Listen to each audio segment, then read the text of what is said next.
Comics.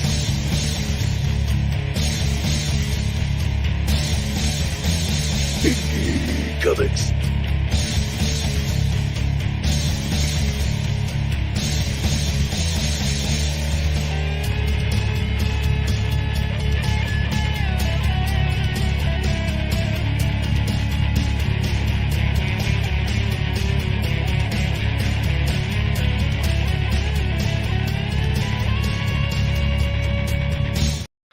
Welcome back for our finale episode where we're doing part 2 on our Daniel Craig James Bond discussion. In the last episode, we talked about 2006's Casino Royale and 2008's Quantum of Solace. If you have not listened to that episode yet, we recommend you go back and watch that one before we get into 2012 Skyfall. Briefly touch on 2015 Spectre and close out with 2021's No Time to Die on this one. But before we get started, was there anything you wanted to say, Steve? Sure, a few things. Going back through these films now after all these years, I've realized a few points. One is that these films are much more connected than I remember them being, and yet I'm not entirely certain they were 100% designed that way. The other thing is that these films have much more depth than I remembered as well, and we'll get into some of those points too, but let's get into our first film on the list. Beyond Casino Royale, the Bond film of this era that gets talked about the most is Skyfall. Personally, I think Skyfall is a little bit of the opposite of Quantum of Solace in that its reputation is maybe a little bit overstated, although I do think it's really good. So, Mike, do you have any opening thoughts about Skyfall? I do, but first I would like to say that I too found more depth in this analytical view of the film. Also, I too was not aware of just how connected these films are, and in this viewing, I see the films as one long story with some breaks in the middle. As for Skyfall, I really like Skyfall, and I have to say that a big part of that is M. I really love it when we get to see chinks in the armor with Jench's M and flaws in her past that might have led to who she is now. I feel like each successive Craig Bond film reveals a little bit more about her. And after seeing her in the Brosnan films, it is very nice to get a peek behind the curtain. I do love the Bond storyline as well, as Raul Silva was an awesome Bond villain. One of my favorites, in fact, because he was not just Bond's villain, but M's too. Also, I really like the new Q and how much the background stuff in the scene really adds flavor to it. I had totally missed this stuff before researching this episode, and I can't wait to get into it. But I will get into that when we start talking about the paintings. That sounds good, and I completely agree that the M-Bond relationship is a huge part of what makes this film enjoyable. So let's get into how all that started. The story went through some evolution during the making of the film. Eon Productions started developing Bond 23 in 2009, but it was suspended throughout 2010 because of the bankruptcy and the delayed sale of MGM, with the production being officially suspended on April 19th, 2010. But did you have anything you wanted to add about the production, Mike? Actually, I can elaborate on what happened after that a little bit. The press release from producers Barbara Broccoli and Michael G. Wilson for this movie, then known as Bond 23, stated, due to the continuing uncertainty surrounding the future of MGM and the failure to close the sale of the studio, we have suspended development of Bond indefinitely. We do not know when development will resume and do not have a date for the release of Bond 23. During this period, some development and pre-production work continued on this movie despite the canceled financing, with the goal to have this James Bond movie in theaters for the 50th anniversary of the franchise. Production resumed in January 2011. And Daniel Craig said that he was worried by delays in the production and was eager to get back into the role because at the age of 43, he felt like he was already getting too old to cope with the extreme physical demands of playing James Bond. Craig starts preparation for a Bond movie about 6 months prior to filming and works out for about 2 hours each day of principal photography after shooting is wrapped. Daniel Craig told Rolling Stone magazine that he wanted this to be his third and final Bond movie, saying, I've been trying to get out of this from the very moment I got into it, but they won't let me go. But after saying that, Craig has signed on for 2 more James Bond movies with Spectre in 2015 and No Time to Die in 2021. Daniel Craig is very much of a case of, just when I thought I was out, they dragged me back in. I get the feeling he may have thought that with these last 3 films in general. I mean, this movie feels like an ending, and then Spectre feels like an ending. And then you have No Time to Die that gives us the most clear-cut, unambiguous end to Craig's Bond that you could possibly get. But we'll talk more about that when we get to the last two films. Speaking of continuations, though, Barbara Broccoli supposedly originally wanted to continue from the last film, dealing with the quantum organization and the consequences of Bond's actions in Quantum of Solace. That eventually changed and the idea was dropped. There were also suggestions that they were going to adapt Jeffrey Deaver's Bond novel Carte Blanche, but Broccoli strenuously denied that that was ever the case. And then Peter Morgan, who wrote such things as Frost, Nixon, and the Queen, was commissioned to write a script for the next Bond, but that didn't work out either. He had to leave the project because of the bankruptcy proceedings with MGM. Morgan claimed that Skyfall was based on his original idea, but director Sam Mendes denied this. Purvis and Wade felt like Morgan's approach didn't really work for Bond anyway. Wade would later claim that he and Purvis were interested in Fleming, while Morgan was more interested in John Le Carre. In other words, they were trying to write two completely different styles of spy movie, and Wade's opinion was that Morgan was moving too far away from what worked for Bond. And given that Purvis and Wade's films are typically very close to the Fleming tone, they probably were right about that. There is a specific formula for what makes a Bond film really work. You can change up some things to some degree, as is evidenced by Craig's Bond's films. But you have to stay in the general direction, as we talked about with Tarantino's idea for Casino Royale. Ultimately, though, I am very happy with how Skyfall turned out. But they didn't toss out the kitchen sink with Morgan, did they, Steve? No, not at all. Although they ditched a lot of Morgan's ideas, they didn't throw everything out from the Morgan draft. Morgan's idea was that M was being blackmailed by a Russian oligarch that she had an affair with during the Cold War. At the end of that draft, Bond is forced to kill M. The one Morgan idea that was kept was M's death. Purvis and Wade came up with a different kind of draft, drawing ideas from You Only Live Twice and The Man with a Golden Gun. So this is why you have Bond falling off the grid and MI6 believing him to be dead. It's a holdover idea from that earlier draft. Purvis and Wade wanted to follow what the books did with that story, involving a woman that Bond impregnated in Turkey that tracks Bond down in London. It would have involved a Scaramanga-like villain and something close to Conrad's novel Heart of Darkness in terms of its tone. That ended up being stalled because of MGM's bankruptcy, and Purvis and Wade came up with another draft called Nothing Is Forever. In that story, the villain was Raul Sousa, and he kills M with a bomb in the Barcelona metro. She would later be replaced by a new M named Melender. Skyfall utilizes a fair amount of this version, just changing a few names. Sousa would become Silva, and Mallender would become Gareth Mallory. But Wade and Purvis didn't really like the third act that they wrote, so they changed it to include an ending in Scotland, and that was used in the final film as well. Now, from there, John Logan was brought in to do rewrites, and he was a friend of Sam Mendes. He also worked on the script for Tim Burton's version of Sweeney Todd. And I recommend that movie highly, by the way. Anyway, Logan worked with Purvis and Wade on the revisions, working closely with Sam Mendes. The collaboration was reportedly quite positive for all of them. After that, there were some uncredited revisions by a British playwright named Jez Butterworth, but the core of the finished Skyfall film was the story by Wade and Purvis. Finally, character and plot details from the script were kept under tight wraps during principal photography, with the names and identities of several characters, such as those played by Ralph Fiennes, Ben Winshaw, Naomi Harris, and Albert Finney, being kept a secret for several months. The script was heavily revised even throughout filming, and when filming wrapped, it had been revised like 13 times since the third draft. So it's not quite a Lethal Weapon 4 situation, but it's clear they were down to the wire in getting the script finalized. Wow, they certainly were, and Craig even went as far as saying that he would never do another movie that didn't have a nailed down script again. I hear as actors that made things rather difficult on set.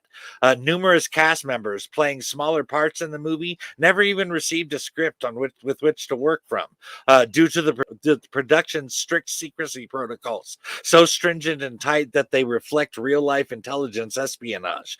According to Dame Judi Dench, the security around the details of the plot were such that advanced copies of the script were individually stamped so that they could be specifically traced to each individual recipient in case of the event of negligent disclosure of plot details.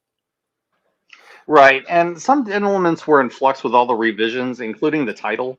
The title Skyfall is not a word taken from any Ian Fleming James Bond story, which is interesting considering how much they draw from Fleming in these films.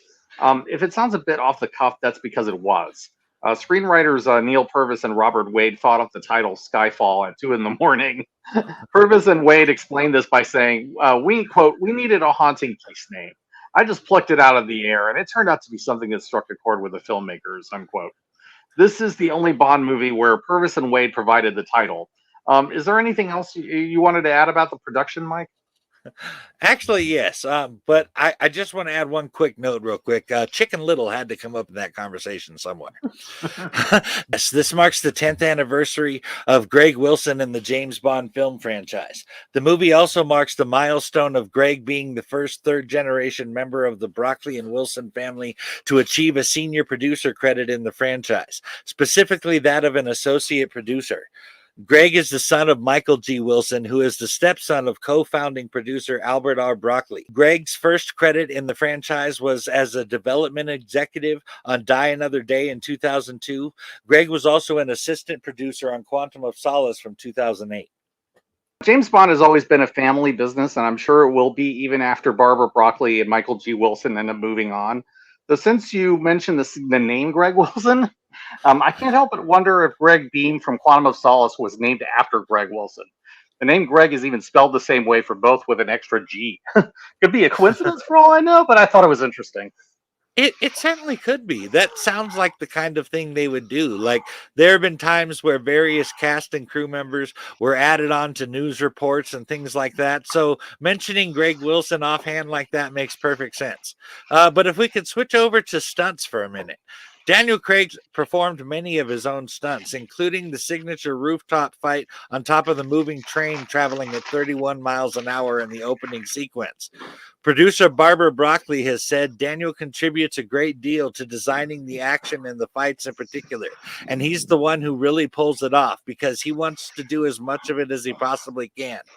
We were in Turkey for the train sequence, and I had my heart in my mouth the whole time. He and Ola Rapace were fighting on the roof of the moving train, and the moves that they were doing were just heart-stopping. Daniel's the reason why the action works as well as it does because he sells it. He's up there, and I think the audience knows that. However, as awesome and commendable as doing his own stunts is, and taking into account that Daniel Craig was not injured during the principal photography, it should be noted that Daniel Craig was injured in the rehearsal period for this movie. And because of said injury, Craig required 2 weeks of rest to recover. And so production rescheduling had to be done to account for it. Now, I did mention that Craig did many of his own stunts, but stuntman and James Bond stunt double Andy Leister performed the opening sequence fall from the bridge into the river. Riggers were set up by crane on the train carriage to hold a safety line. Andy then reacted to the gunshot by limply diving backwards off the 300-foot drop. Jeez. After all that, it's safe to say that Daniel Craig is easily the most physical actor we've seen as Bond to date. We've talked about some of the punishment he's taken as an actor in the first part of this discussion, and that his toughness is due to having been a rugby player. But I can't think of anyone before Craig who's had to endure as much as he has during his run as Bond. When he projects toughness in these films, that's who Daniel Craig really is, and it adds to the character of Bond. But let's talk a bit about the casting for this film. What do you have for us, Mike? Well, Dame Judi Dench played the role of M for the 7th time in this movie at the age of 77. 7th time at 77. However, her last appearance in the role came in a cameo in Spectre from 2015 in a special video appearance. Dench has played the role of M for 20 years, from 1995 to 2015, with her first being in GoldenEye. This is Dench's largest on-screen role playing M, the most significant James Bond movie ever to explore the relationship between M and James Bond. This is the only James Bond movie where there are Bond girls, but there is no leading Bond girl. Dame Judi Dench as M has the pivotal female role, and she holds the emotional crux of the story, but she is not a Bond girl since she and Bond don't have a romantic relationship. I wouldn't consider her one either. As we discussed in part one, I think it's clear that the films intended M to be Bond's mother figure in this version. She was the one who brought Bond in, probably the one who trained him, and she certainly looked after him since joining MI6. So it's a different kind of relationship that Bond has with her than we've seen in the series, but it's definitely the core of the film. We are in agreement on that point. But let's talk a little bit about M's name for just a second. M's name is Olivia Mansfield. at least in this one. A 2013 prop examination revealed her full name to be visible in the inscription on the box given to James Bond from Moneypenny containing M's porcelain bulldog figurine. However, in 1995, the original script for GoldenEye had revealed M's name to be Barbara Maudsley, but early drafts of the scripts aren't considered canon, just what ends up on the screen. Besides, this was before the reboot with Casino Royale in 2006, so Dame Judi Dench's interpretation of M could be two different characters. However, that is unlikely. Curiously, Olivia is Dench's middle name, which is a little weird. Like, how many names does that woman have in her name? And the first head of the British Security Service was George Manfield Smith Cummings, known by the first letter of his last name, C. According to fellow spy novelist John Le Carre, Ian Fleming, ever tongue-in-cheek, designated the head of SIS as M using Cummings' first name. Keeping the Mansfield as the surname is a twist, but not intended in any of Fleming's original works. Fleming's The Man with the Golden Gun gave M's name as Miles Meservey. Interesting. I seem to recall somewhere that M was referred to as Emma once, but I don't remember which film it was in. But the idea of M being referred to as the character's real last name is something we'll see again with Gareth Mallory. It also fits with the tongue-in-cheek style of names in the series, like Strawberry Fields and the like. But do go on. Sure thing, Steve. But just to clear up something before we move on, M was called Emma in Skyfall. That's the one you're thinking of, and it was by Kincaid, the groundskeeper. However, and this is just speculation, it is suggested that the reason he called her Emma was because he believes Bond was calling her M, as in short for Emma. Gotcha. But as you say, let's talk about the casting and character stuff. Naomi Harris was brought on as the new Moneypenny, although she was an MI6 field agent initially. Harris's Moneypenny is called Eve, making her characterization the first time in the official franchise that the character has a first name. This is also the first time that Moneypenny is a fully fledged main Bond girl and not a supporting character. I have to say that I thought she did really well, and that story set up the flirtatious nature of her and Bond's relationship well. To prepare for the grueling physical demands of her action role of Miss Moneypenny, Naomi Harris was given a personal trainer and worked out for around 2 months for 2 hours a day, 5 days a week. For this, she did yoga, kickboxing, running, and circuit training. Also, for 1 day of the week, she did combat fighting training. For one of those 2 days a week, she did stunt driving training. And for 3 days a week, she fired guns on a shooting range, learning to shoot machine guns and Walter PPKs. But even with that, all of that training, 2 of the Land Rover Defenders used in the opening chase sequence of Skyfall had driving pods fitted to the roof of Moneypenny's vehicle, 8 feet above the ground, in fact, allowing Naomi Harris to concentrate on delivering dialogue while being driven by former Stig Ben Collins at 50 miles per hour through the packed streets of Istanbul. Multiple British rally car champion Mark Higgins was Harris's driving double for wide-angle shots of the Land Rover weaving through the traffic. Yeah, you really want a professional behind the wheels of those cars, given how much destruction these car chases usually cause. And they got one too. But to get back to Moneypenny for a moment, we definitely see this version of Moneypenny taking a more action-oriented role, acting as Bond's field partner in at least some of his missions. That's traditionally not the role that Moneypenny has played in the franchise. I mean, usually she's been M's personal assistant who's away from the action. And we do see Moneypenny fill that role eventually in this version.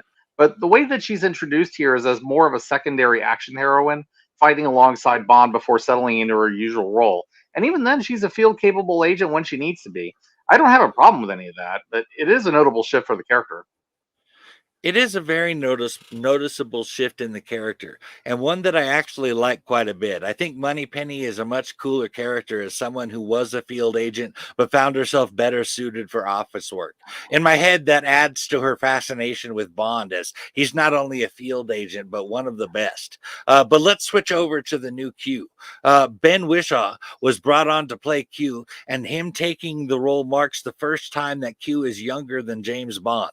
The producers have said that when it came to trying to reintroduce the character of Q, it made sense that he would now be a young technical genius, and the character was written with that in mind.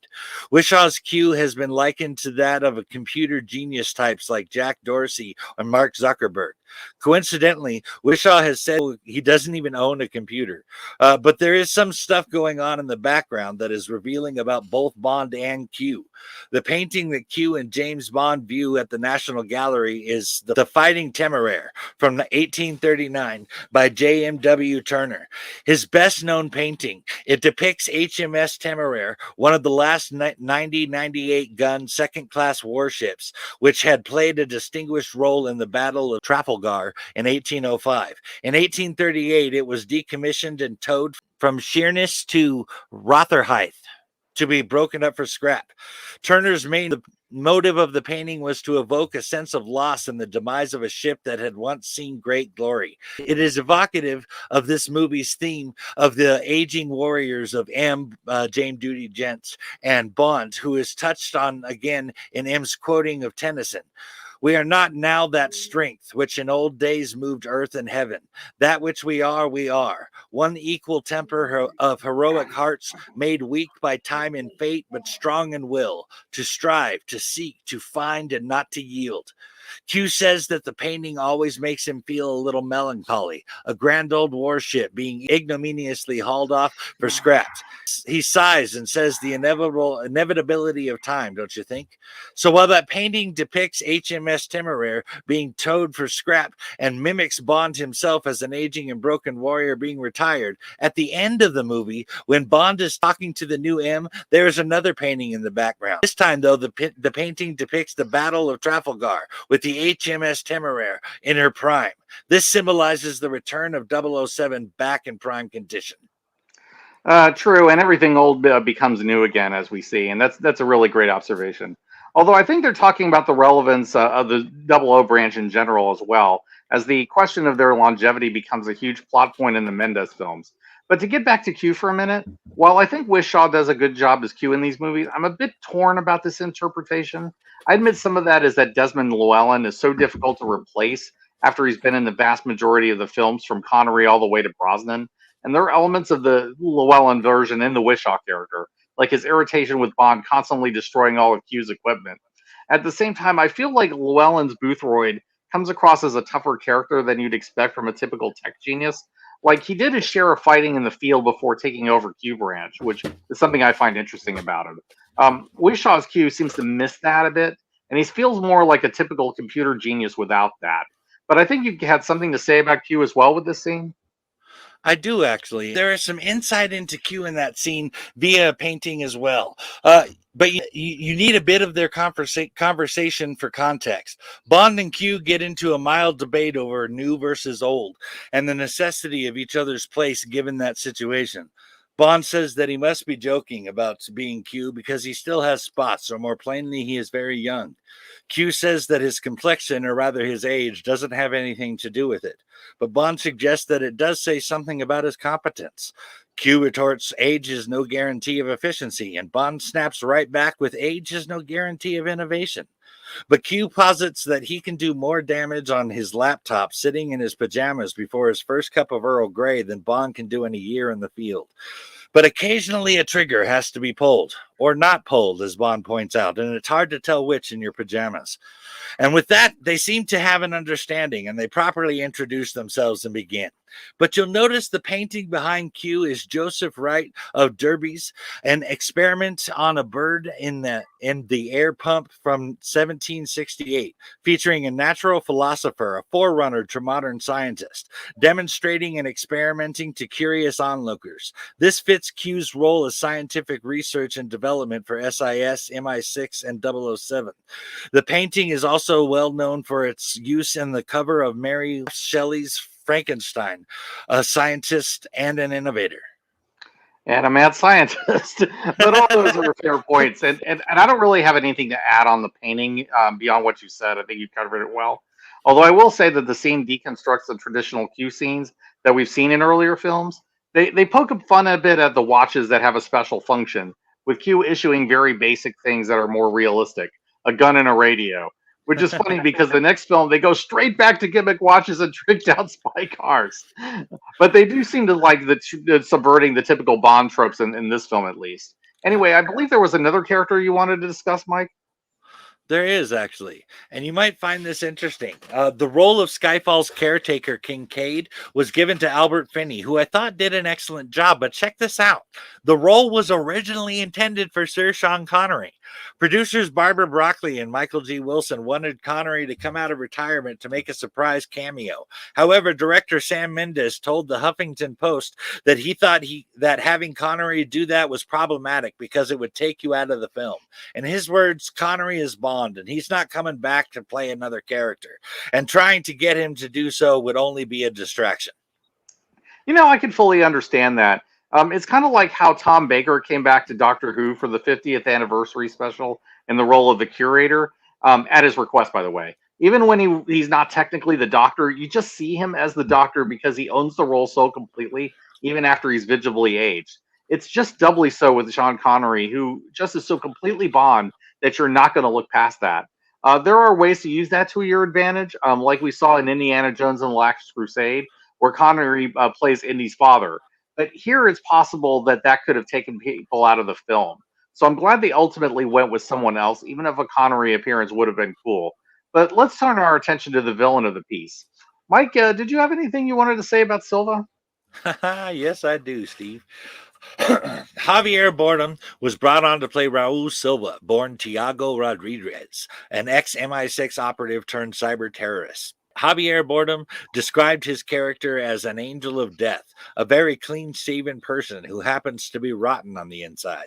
He has a very personal objective, revenge, and he's on a straight line to that objective. It's about being focused on the person he wants to eliminate. Bardem also explained about finding the character inside the villain. It's always about who's the person behind the character, he said. It would be very difficult for me to play a role that I saw as just some kind of symbol. In this case, there's a man suffering, a man full of pain and frustration who simply wants to fix the situation. Within that journey, there was room to be funny or aggressive, but I could perfectly understand who he was, and that helped me to portray him. So I thought this was interesting. In preparing for his role, Javier Bardem had the script translated into his native Spanish to better understand his character, which director Sam Mendes cited as being a sign of the actor's commitment to the movie. But I also wonder about the flavor changes in changing the script over to Spanish. Words have different connotations in different languages, and some cases words would have to be changed from the original English version to fit the Spanish translation. I guess I wonder if there are certain character aspects that were picked up maybe because of that. Possibly. There are certain inflections and layers of meaning that aren't quite the same when you're talking about Spanish translations. So it may be that it ended up in the performance, but I can't be absolutely sure. It is an interesting point. As for Silva himself, I'll go into some more detailed comparisons with this later, but I got the distinct impression that Silva was influenced by Heath Ledger's version of the Joker. So they got someone who could play that kind of instability, and Bardem is well known for playing psychopaths in his previous roles, like No Country for Old Men. But I also think the idea is to show what happens to a man like Bond when he puts revenge over the mission. We saw Bond pull himself away from the edge in Quantum of Solace, but Silva is so broken that he's unable to do that. I can't deny that Bardem was the right choice to get that across. But why don't we talk about the rest of the cast? I'd love to. But first, I must agree that Bardem did quite well with the character. But let's talk about Raul Silver's associate and mistress, Severin, played by Bernice Marlowe. She has said that her characterization of Severin was inspired by two things: the Chimera from Greek mythology and Famke Janssen's Xenia Onatop from Goldeneye in 1995. That is interesting to me, as the Chimera in Greek mythology is a female, fire-breathing monster that looks like a lion in the front with a goat's head in the middle of its back and a tail that looks like a snake. The Chimera devastated the two towns of Caria and Lycia until she was slain by Bellerophon. I have to say that I'm not seeing anything like that in her character. Also, I didn't even get a hint of Xenia Onatop in her character. So I'm really curious if there are elements about those characters in her performance that I'm not seeing, or if that was just Marlowe being pretentious. Can you help me out here, Steve? Yeah, I'm definitely not seeing Onatop in the character of Severine. Xenia Onatop is a monster who gets off on the thrill of sex and death, riding the line between the two. No pun intended, I assure you. She's going along with Trevelyan with no sense of conscience about anything she's doing. That's just not Severine. Severine seems to have doubts about her own actions, and she's more the type that's clinging to whoever can give her the most security. I don't see the chimera in her character either. I just don't see that fierceness in her. It might be that Marlowe wanted to play her character that way, or this is her headcanon, but that wasn't what I was in the script, and it wasn't in the film that we saw. So I'm just as confused as you are in this one. I certainly like the idea of her intending to go with that kind of character initially and being like directed to do otherwise better than her just trying to sound more knowledgeable than she is. Because otherwise, when you're talking about beloved franchises and you evoke a very memorable character from that franchise as your inspiration, then you had better bring that or it will come back to haunt you. Just like this little conversation has come back to haunt Marlowe. But I believe you had Skyfall's story synopsis for us, didn't you, Steve? Sure. So let's get into the story of this film.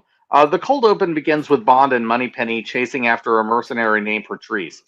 Patrice has stolen a hard drive containing confidential information on British agents stationed all over the world, including their assignments and current covers.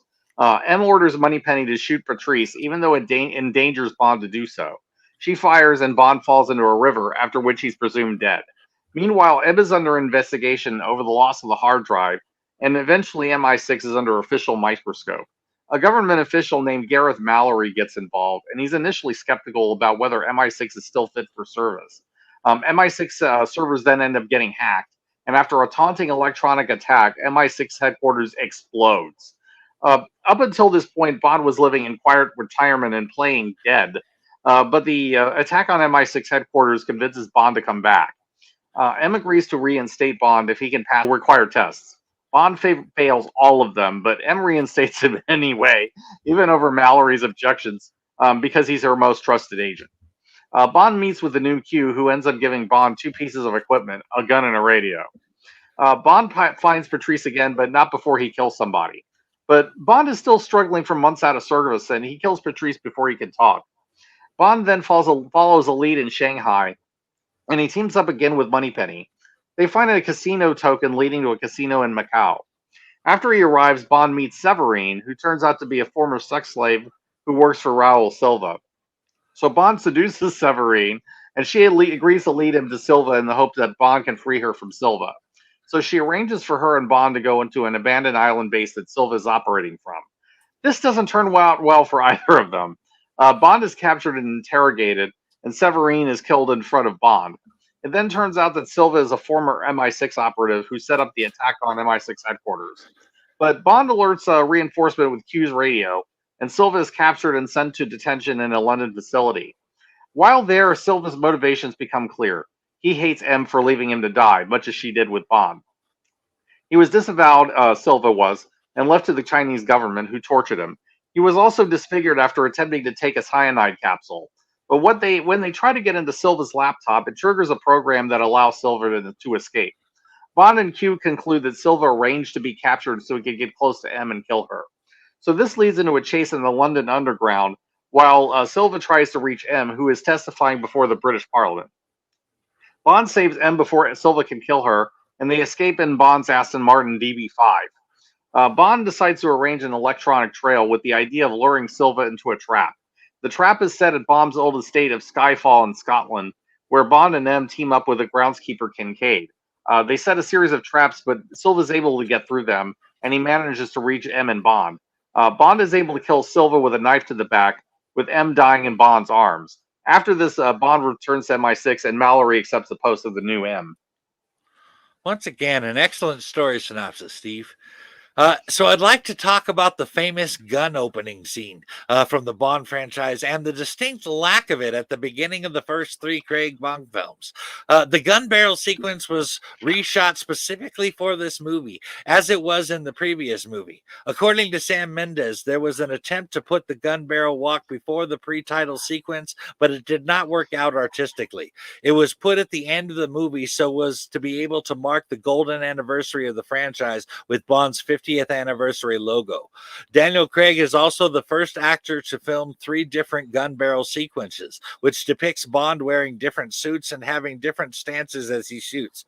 For the first time in the famous gun barrel sequence, Bond is seen wearing a gray suit rather than a black one.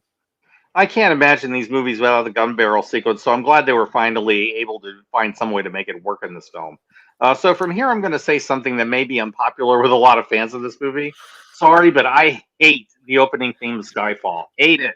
I'm not saying that Adele is a bad singer or anything. To be fair, she certainly isn't. But the Skyfall song itself just irritates my ears for some reason, and it reminds me of cats screeching every time I listen to it. Every time I watch this movie, I have to either skip the opening credits or mute the song to get through the credits, which is weird because this is the only Bond theme song that I can think of that I have this issue with. I just don't get the love for this particular thing, but that's just me. How about you, Mike? Where do you stand on it? We are of one mind on this one. I'm not even sure that I get the appeal of Adele in general. It's not that she is a bad singer, but like you said, Steve, it just was not for me. I find myself wanting to skip through the credit sequence because I just do not want to hear Skyfall. I don't think the lyrics are good. The music doesn't appeal to me. But like Steve, I mean no slight against those that like Adele or her horrible song Skyfall. The awesome thing about music is that there are so many different types and styles, and I'm certain that I probably listen to stuff that you wouldn't like to, and so the world turns. So speaks the death metal barbarian. But yes, indeed it does, and I agree with all that. I mean, we already talked in part one about the Casino Royale and how it was intended to be the Batman Begins of the Bond franchise. But what is talked about much less is how Skyfall is clearly modeled in many ways after The Dark Knight. I got that impression even after the first time I watched it, and it's still noticeable even now. It's pretty clear that Silva is modeled after Heath Ledger's version of the Joker. He's clearly insane, but he does insane things to make a point and set a message. His actions seem to be motivated by pure chaos, and he sends his message through acts of destruction, much like the Joker does. There's also a definite sense of some men want to watch the world burn when you look at Silva. I mean, not to mention Silva's psychotic sense of humor. Mommy was very bad. And the and the interrogation scene at MI6 just reminds me a bit of the one in The Dark Knight. In fairness, I think they do set Silva's character apart in some ways. The conflicted relationship that Silva has with M, the fact that Silva is motivated by his betrayal and his abandonment by M, and so on. But there's definitely a very strong Christopher Nolan influence in this movie. And while it works and it isn't a complete carbon copy, The Dark Knight is clearly the blueprint that they're following in this film. You are 100% right about the Nolan feel of this movie, Steve. Director Sam Mendes has flat out said that Skyfall was influenced by both Batman Begins from 2005 and The Dark Knight from 2008. The shot of Bond standing on top of the building looking over London with the flag of England flying was meant to evoke that scene where Batman was perched on the rooftop looking out over Gotham. Sam Mendes says, in terms of what Nolan achieved, specifically The Dark Knight, the second movie, what it achieved, which is something exceptional. It was a game changer for everybody. What Nolan proved was that you can make a huge movie that is thrilling and entertaining and has a lot to say about the world we live in, even if, in this case with The Dark Knight, it's not even set in our world. That did help give me the confidence to make this movie in directions that, without The Dark Knight, might not have been possible. Nolan has often stated that the classic James Bond movies were an influence on his Dark Knight trilogy. As such, one can say that Bond has inspired Batman and Batman has inspired Bond. As to the influence on Silva, I will add that part of his conception was also based on Colonel Hans Landa from 2009's Inglourious Bastards as well. Well, that would certainly explain why they brought in Landa himself to play Blofeld in Spectre. Mendes was the director on that film as well, so that makes perfect sense. But we'll talk more about that when we get to Spectre. So let's build on our earlier points about M. One point that's been in the background ever since the reboot is the relationship between Bond and M. In the Brosnan film, she seems more antagonistic with Bond, objecting to the way that he does things, but still is respecting his talents. When Craig becomes Bond, I mean, she can still chastise him at times, but it's more affectionate as a relationship. It evolves even into a surrogate parental relationship, though Bond takes a couple films to really accept this. This goes back to Quantum of Solace when Bond is asked if M is his mother, and his response is, well, she thinks she is. But here Bond is M's most loyal supporter, in many ways the good son. This relationship is contrasted by Silva, who is the failed son who has a love-hate relationship with M. But he also represents M's failures as well, since she created him, and M has to come to terms with that fact. I think M generally sees her most trusted agents as her children, and she probably recruits people without attachments into the agency and basically adopts them. Bond certainly is an orphan, for instance. So her battle with Silva is a family dispute as much as it's a professional one. Silva commented on how he was M's favorite back when he was an agent, like Bond was her favorite now. Silva definitely felt betrayed by M in MI6 and his country, and I'm sure there is some level of jealousy in him about Bond being the new favorite. I don't see how there could not be. You could tell that he was genuinely hurt by the complete lack of remorse for what M had done. Hearing her say that remorse is unprofessional from her and her cold ignoring of his confession of pain afterwards was like stabbing him with a shard of ice, as he clearly saw her as a maternal figure, as do others that work with him like Bond and Moneypenny, who have full on taken to calling M mom by Skyfall. M was clearly beloved by those who worked with her, and despite her front of detachment, which was a requirement of her job, and M saying remorse is unprofessional, I believe she looked at them with maternal lenses. Exactly, and definitely think that Silva sees Bond as a replacement. We'll see this kind of dynamic again with Spectre too, but I'm getting ahead of myself. I think that for Silva, it's the equivalent of someone leaving you and then replacing you for a newer model. So there's an element of Silva where he sees Bond as a threat, but also as the one person who can truly understand him as well. It's a very complicated relationship. But that's not the only one we see in this movie, is it? No, it's not. The relationship with Bond and M is pretty complicated as well. Producer Barbara Broccoli said that this movie explores this relationship perhaps more than any of the 22 previous movies. She said we wanted to really mind the relationship between Bond and M because it is the most significant relationship he has in his life. M is the only person who represents authority to him. You have two extraordinary actors, and we just thought, let's go all the way. It's worked extremely well. It's a very emotional story. I have to agree, and I think that it is in part because it delves into Bond's past, but mostly because it delves into M's. M is on a personal mission in Skyfall. Not only is she trying to finish the job that she was on, she wants to leave MI6 in better shape than when she found it. It becomes even more personal to her as she stands looking at the coffins of the 6 people that died on the attack of MI6. This speaks to me of M not being as comfortable with death as she claims. She is willing to send agents to their death and even sacrifice them if it means getting her their man. But she is clearly disturbed by it, and I think we really start to get an insight into her in the final film. I can definitely see that, and all of those are good points. I think it's them dealing with her past sins and failures, and how she plans to deal with them going forward. While what Silva does is terrible, he is a reminder to M that her decisions impact the lives of the people that she sends out to die. I can't help but wonder if a major reason why M sticks her neck out for Bond so often is because she doesn't want to do with him what she did with Silva. There's probably an element of guilt that haunts M because she has to live with all the ghosts of the people that she sent to be tortured or killed. I think she'll do what she has to if it's absolutely necessary to protect England, but I think she's had to think long and hard about the cost of doing that. But I think you had an example of that in mind, didn't you, Mike? I do, but I have to say that I love your insight on M's guilt over Silva having an effect on how she treats and cares for Bond. That is some spot on brilliant stuff, my friend. So much so that it seems obvious now that you pointed out, actually. It absolutely must be that way, in my opinion, as well. But as for my example, the opening scene where Bond finds the other double O dying and tries to save him, but is told to leave him because the bad guys are getting away, sets the stage for MI6's disposable feelings about Bond later on. You see Bond taking risks with his life at the bar by playing that drinking game with the Scorpion. It's almost as if Bond himself feels disposable now that they basically killed him off. But Mm-hmm. that is far from how M feels about Bond. M's last words on Earth were looking at Bond in the eyes and saying, "I did get one thing right." I think this had layers of meaning centered around a theme. I think she means making Bond a 007, taking time to mother Bond, and even reinstating Bond despite his not passing his physical or psychological test.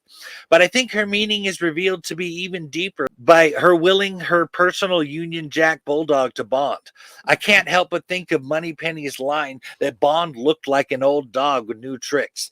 You know, Bond joked with him that the whole office went up in smoke, but that bloody thing, the bulldog survived. That bulldog just screams England. And I think that the bulldog surviving symbolizes England's survival despite her death. What's more is giving it to Bond is M's way of saying that England's survival now depends on him and that the country, like the dog, now and always has been his duty. Yeah, I agree with that. Bond's uncompromising sense of duty is his biggest saving grace, but underneath that, he is an English bulldog at heart. So that's the perfect gift for him. Anyway, I know how much you love references, Mike, and I can mention a few in this movie.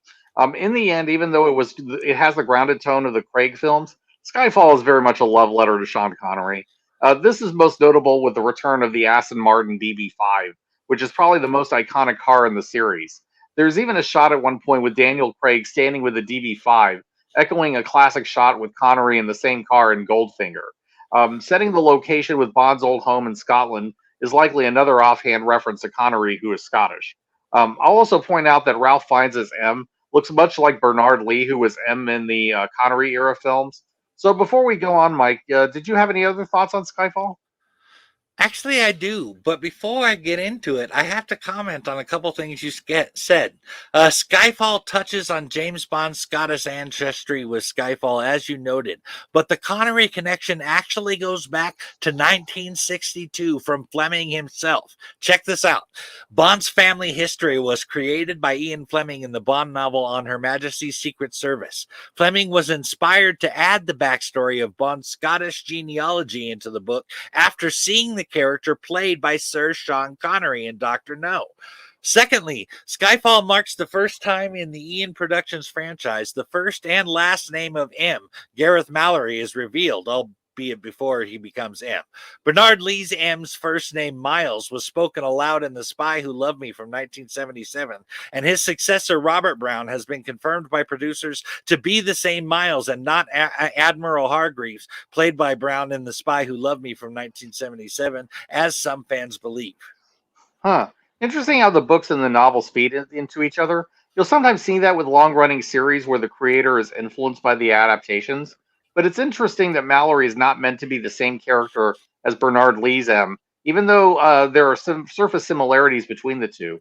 I think you had more Easter eggs you wanted to drop, though.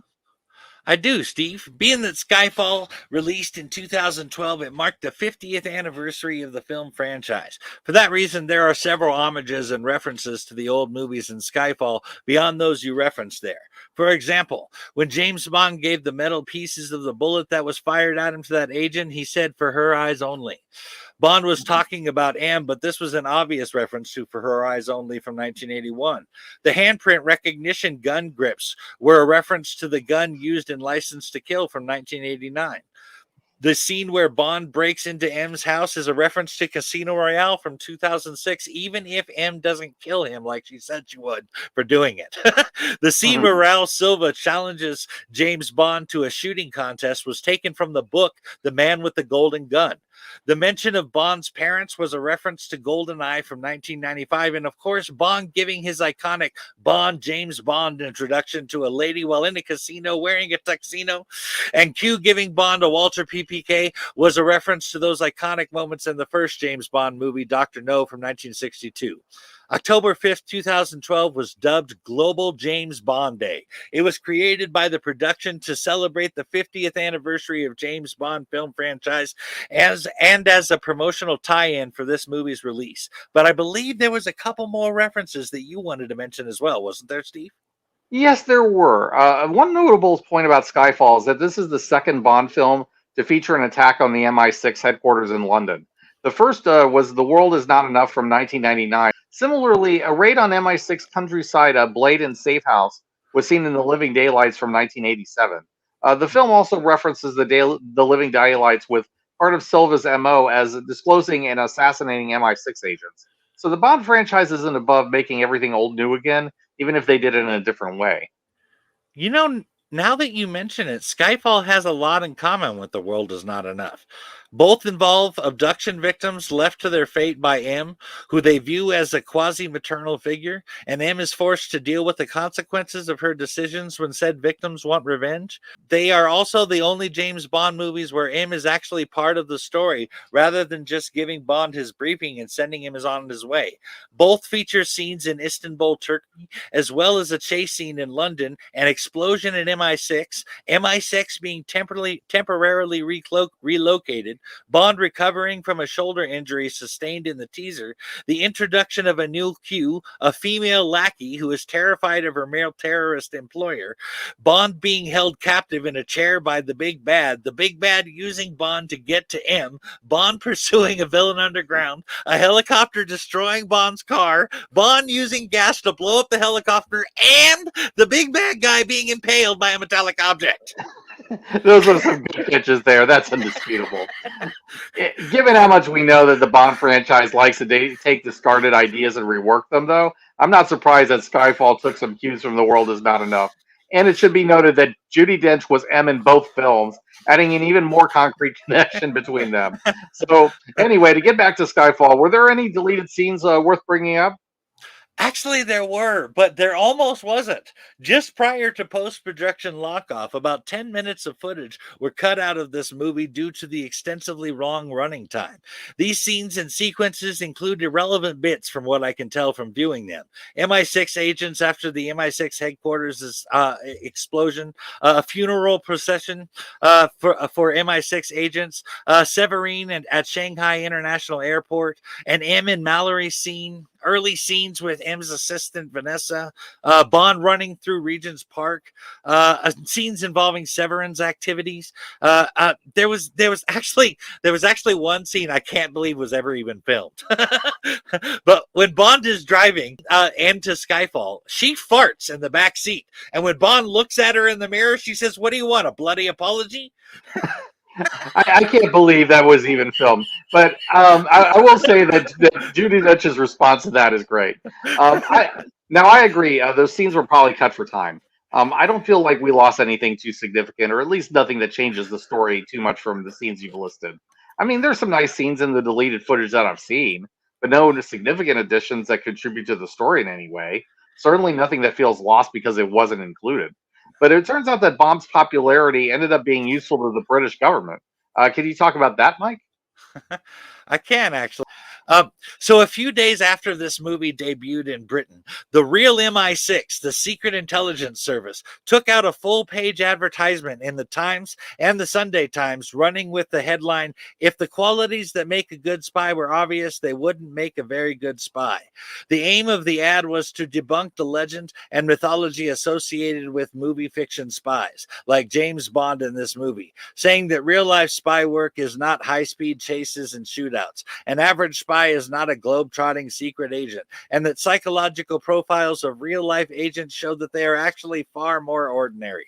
The ad also dismisses the white male spy stereotype, saying that the truth is we don't care what sex you are or where you're from as long as you're a British national. The humorous advertising campaign is considered one of MI6's most open recruitment drives, but in true espionage fashion, the ad still warns of utmost secrecy and strict confidentiality, advising potential candidates that they cannot disclose that they are making an application to anyone. I'll be honest, I'm usually not a fan of these kind of ads. At the same time, I can't really blame them for using James Bond as a tool for recruitment. He pretty much is what you imagine a British spy to be, and Ian Fleming drew on real world knowledge of spycraft when he created the character. So I'm not overly surprised that MI6 would use Bond as a way of selling the agency, even if they also debunk some myths as well. But Fleming wasn't the only one who had left behind the scenes connections to British intelligence, was he? No, he wasn't. And I'll be honest, this one surprised the shit out of me. The top secret intelligence career of the original James Bond producer Harry Saltzman was first revealed by fellow Canadian David Gianmarco in his acclaimed 2002 book For Your Eyes Only, Behind the Scenes of James Bond Films, published for the 40th anniversary of the James Bond movies. For this 50th anniversary 007 movie, longtime Bond franchise collaborator David Gianmarco, along with contributions from Harry Saltzman and Steven Saltzman disclosed the full extent of their father's intelligence work, including previously classified documents, photos, and analysis in an exclusive feature for Vanity Fair magazine called 50 Years of 007, The Secret Spy Life of James Bond producer Harry Saltzman. As part of the James Bond worldwide publicity for the golden milestone of cinema's longest-running franchise began in 1962 by Albert R. Broccoli and Saltzman, this remarkable package of revelations, kept under extremely tight wraps by Gianmarco and Vanity Fair for nearly a year, immediately sparked thrilling media headlines around the globe in the countdown to the highly anticipated theatrical release of this movie. But with that, I think it's about time we moved on to the next film. Sounds like a plan. But to respond a little bit about Saltzman, I'm somehow not surprised that a major producer on the Bond films had done spy work himself. Not that I knew anything about him, but it makes a weird kind of sense in retrospect. Spy agencies have been known to use filmmakers as assets. The events of the movie Argo were based on a real operation conducted during the Iranian hostage crisis, is just one notable example. And honestly, I think Saltzman having actual spy experience probably was an asset to the Bond films he produced. But let's move on to our next film. Unfortunately, we're not going to be doing a deep dive into Spectre like we are with the other films, but we can offer some relatively quick thoughts on it. Because this movie sets up No Time to Die, I think it is worth mentioning briefly. So we'll be focusing on the important pieces of Spectre that set up the last movie we'll be diving into. So, Mike, did you have any general thoughts on Spectre? Just a couple of things that jumped out at me. Spectre brings up the Nine Eyes Committee, and that is an intelligence gathering alliance that I must admit sounded ridiculous.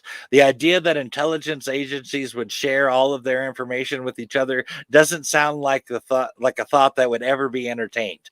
But I was shocked to find out that Nine Eyes Committee is actually named after and inspired by its real-world counterpart, Five Eyes, comprising of Australia, Canada, New Zealand, the United Kingdom, and the United States. Yeah, on the face of it, it doesn't sound overly plausible.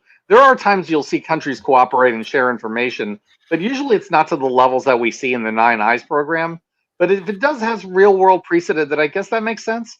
I mean, it could be a way for the filmmakers to offer commentary on the Five Eyes program. I mean, the movie is definitely openly critical of the idea. It does reference it critically, especially by those in the Double O branch, but I thought that it also showed the benefits of such an exchange. But I still can't believe that's a real thing. The other thing that stood out was the fight between Mr. Hinks and James Bond on the train, and that was because it was a callback to a fight I mentioned loving from Russia with Love with Red Grant and James Bond on the Orient Express. That fight stands out to me as a particularly brutal fight, especially for 1963, when they didn't really have the greatest fight scenes. But I am not alone in loving that fight. Dr. Sam Mendes' favorite Bond film is From Russia with Love, and I totally get that. It is one of my favorites as well, like we talked about in the Connery episode. But I have to say, and this is likely due to fights just not being filmed like they are today, I think I like the Spectre train fight better. True. I think the Spectre fight plays out very well, and as much as I love From Russia with Love, it does play out a little better. Some of it, I admit, is the casting of Dave Bautista as Mr. Hinks. Bautista is really good as a heavy, and he uses his physical presence really well in this film. So he's extremely threatening and intimidating in a way a lot of people that Bond has fought in these films just aren't. I'll also add that as an aside that I love the establishing scene of Mr. Hinks where he proves his qualifications for the job by snapping the previous guy's neck and then plopping himself down in his chair. That was just great. No words even. He just sits down. Right, right.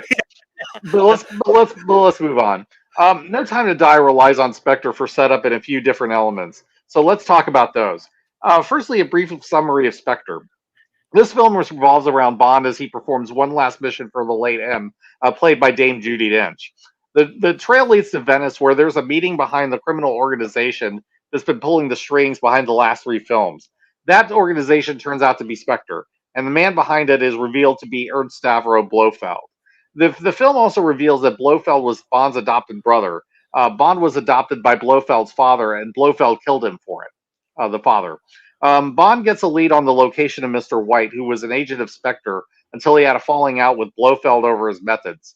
But when Bond finds that Mr. White is near death after having been poisoned with thorium by Blofeld, after giving his word to protect his daughter, Mr. White kills himself in front of Bond.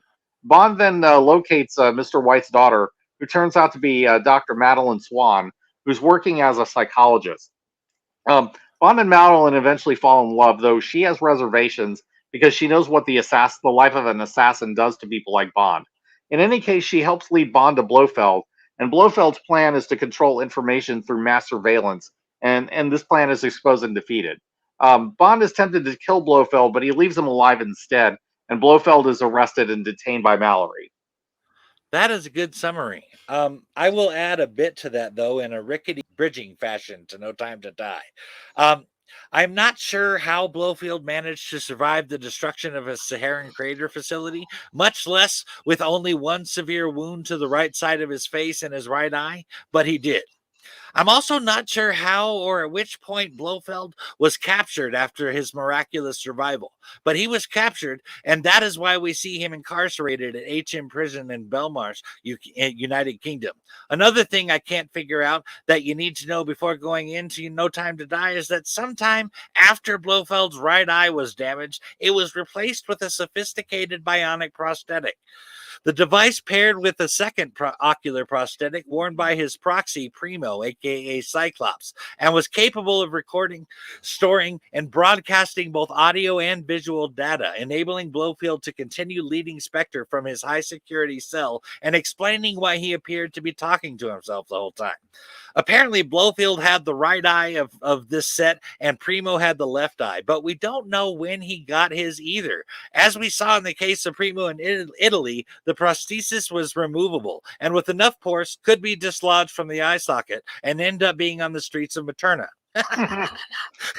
Yeah, the Blofeld surviving the desert base's explosion with no explanation goes back to one of the points that bothers me about this film. Blofeld is treated with cartoonish levels of supervillainy in this movie. This Blofeld is kind of like Doctor Doom or the Master from Doctor Who, where part of his shtick is coming back from what looks like absolutely certain death. But I'll get more into that more in a little bit. One point I want to mention about the cold open is that it's set during the Day of the Dead festival. Bond is dressed as a skeleton, and I think the idea is that Bond is literally death in this scene, which is appropriate because Bond is sent there to murder a Spectre assassin named Marco Sciarra. I just love the symbolism of that. That is pretty cool. Bond being death is fitting for more than one reason. But if that's what they were going for in the film, placing the event in Mexico City was not a good idea, as in Mexico, death is a lady. But I could be taking the symbolism too literally. Either way, I do like the metaphor. Also, the whole festival really provided some brilliant imagery and added to the one-shot feel of the scene. Yeah, I think we're agreed on that. So let's move on. As a side note, I just want to say that if you want your villain to be a secret or a surprise, you don't hire Professor Moriarty. It's like hiring Brad Dourif. I honestly mean this as a compliment, though. Andrew Scott is a good actor, and he's great in Sherlock. I absolutely love that show. But any pretense that C is anything but a bad guy goes out the window with that casting choice. He just looks creepy and oily from the moment he walks on the screen, and then predictably he turns out to be working for Spectre. So shocked. He was so good as Moriarty that you just see Moriarty the moment he shows up, and I think it hurt any suspense leading into the reveal. Oh God, I love BBC Sherlock. That is to this day my favorite incarnation of Sherlock Holmes, and those within his universe. It has been a minute since I watched it, but it was a great show. I'm telling you right now that if you are a Holmes fan, you really need to watch this modern spin on the Holmes mythology. But that little bit of fanboying aside, I have to agree with you. I had no initial proof beyond seeing him as Moriarty in Sherlock, like you mentioned, but I too was suspicious of him from the very beginning because of that character association. But I believe you had some stuff you wanted to talk about in regards to Madeline, didn't you, Steve? I sure do. Bond's relationship with Madeline ends up being a major part of both Spectre and No Time to Die. Madeline was brought on up around Spectre, the organization, and she knows all about the life of an assassin. But what makes Madeline interesting is that she knows that life very well, but she wants no part of it. She tempts Bond with something that he thought for a long time that he couldn't have, but she also understands what Bond deals with better than most. But Madeline pulls away from Bond's life because what it cost. It was that world that destroyed her relationship with her father and ultimately killed him. At the same time, there's a part of her that's attracted to what Bond represents as well. So each represents a deep temptation that neither can ignore. Did you have anything you wanted to say about Madeline before we get into how that relationship changes, Mike? Actually, yes, though it's more of an elaboration on what you said. I would like to start by adding a couple of things about the Pale King, aka Mr. White. Mr. White is revealed to be a lot more than we thought back in Quantum of Solace. He seems to have been one of, if not the head of Quantum, one of the tentacles of Spectre.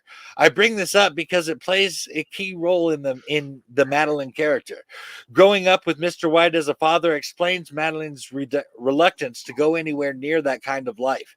I also get a picture of her getting trained by her father in matters of self defense and firearms, as Bond found out on the train. They talk about the life Bond leads with always having to be looking over his shoulder and going from place to place in dangerous, life threatening situations. And Madeline caused Bond to question that if that was the kind of life he really wanted to lead. At the same time, Madeline might be the one person who could have truly understood Bond because of her father. I think you need to know that going into No Time to Die. Definitely, because it's a huge part of that film. Finally, I want to talk a little bit more about Blofeld before we move on. Christoph Waltz was the right actor to play Blofeld. He has the charisma and the range to pull it off. He looks convincingly like the Blofeld that we saw in the Connery films, and he fits the role really well. So I can't complain about that casting. I did have some questions about the writing of Blofeld, though. Firstly, he just seems to border on the supervillainous in this film, like I mentioned, not just with how he comes across as a master manipulator who's always ahead of Bond, which is fine, but when Bond confronts Blofeld, I just got a "it was me, Barry" vibe throughout the entire exposition speech. I'm not sure how much exactly was intended to be Blofeld pulling the strings, and how much was the writers just connecting dots to make the script work. But if Blofeld had a mustache, he'd be twirling it. That is how exaggerated Blofeld gets at times in this movie. there is some exaggeration there for sure, but I honestly liked how they linked it all together. Blofeld killed his own father over jealousy of Bond, as if to say that if he could not have his father all to himself, then no one could have his father, to the point of taking his beloved father's life. That really sets the stage for the type of mania required by Blofeld to be so narrowly obsessed with his adopted brother James Bond, even as the head of an organization like Spectre. I mean, you think about all the strings that Le Chiffre, Mr. White, Dominic Green, Quantum, Raul Silva were into, and Blofeld was the head of all of that. I also liked how it all unfolded, but the way it did. It gave Spectre a much grander feel, which it needs to have, I think. But I believe you had something you wanted to say about the whole adopted brother thing. Yeah, I had some concerns about the whole adopted brother backstory, as you mentioned. It just feels a little too convenient, and I don't think it's necessary to establish Blofeld as the arch villain that way.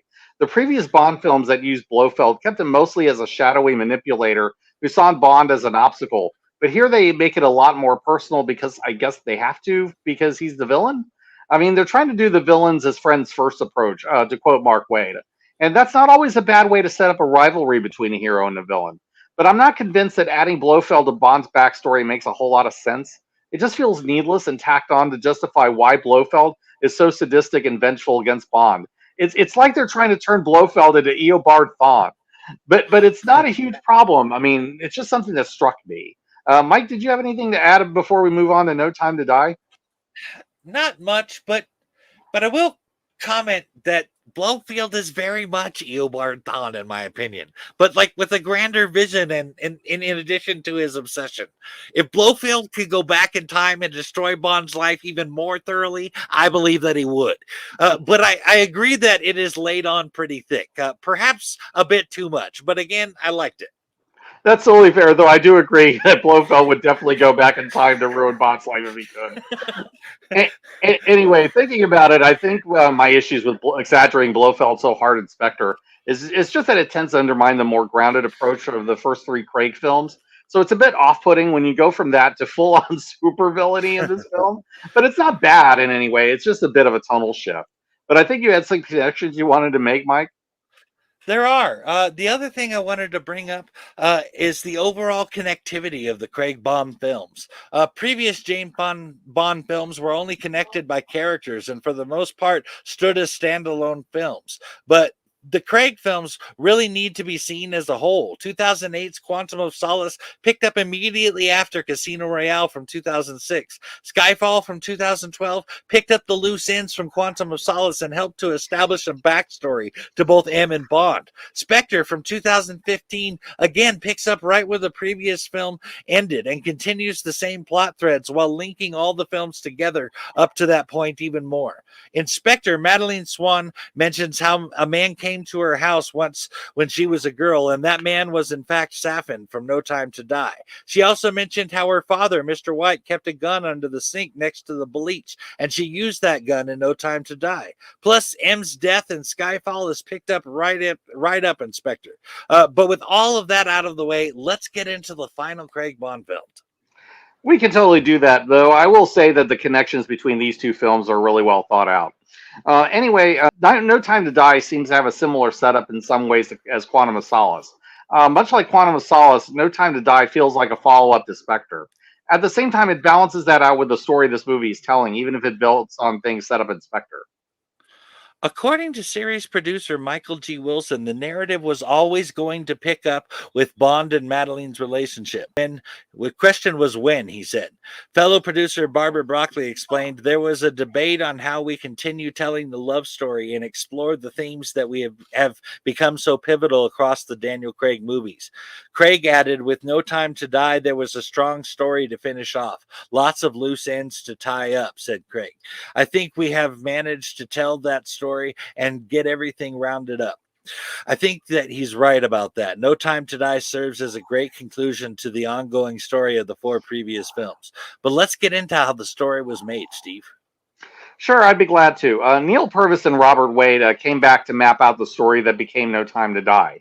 They worked out what the story would be in 2017, 2 years after the release of Spectre. Then they decided to move in favor of Danny Boyle, who was briefly attached to direct, and then John Hodge, who was the writer of Trainspotting, produced his own script. Boyle and Hodges bowed out due to creative differences with Broccoli and Wilson. Then Cary Joji Fukunaga got involved, and he ended up with a writing credit on the film. But speaking of Cary Fukunaga, it turns out that he's the first film director of a James Bond movie in the official film series to receive a writing credit for a Bond movie that he also directed. But that's not the only first for this film. Phoebe Waller-Bridge is the second female screenwriter credited for writing on a James Bond film after Irish screenwriter Joanna Harwood for both Dr. No in 1962 and From Russia with Love in 1963. But to get back to Fukunaga, what was his approach to this film? Writer-director Cary Fukunaga says he wanted to rediscover Bond where he is after 5 years of retirement. Who has he become? The world was a different place. He's sort of wounded animal struggling with his role as a double O. The world has changed. The rules of engagement aren't what they used to be. The rules of espionage are darker in this world of asymmetric warfare. People close to Bond, those he considers his family, are at great risk. And now there is someone new out there, even more dangerous than anyone else he has ever encountered. And whoever they are smarter and stronger than Spectre. From the moment he is called to action, it's a race, not just to save the world, but all their lives as well. No Time to Die is a culmination of all that Bond has become. With all he's seen, the trauma, the loss, what is his biggest mission? The most challenging, the most difficult. That was our target. We aim to do something extraordinary with this one. Every Bond film has that thing, the danger, but also the emotional punch. Everything that was left unsaid will finally be said. This will be the final chapter for Daniel Craig. I have to agree in this one respect. I mean, this movie definitely has that sense of finality to it, doesn't it? I mean, he clearly did succeed in getting all that across.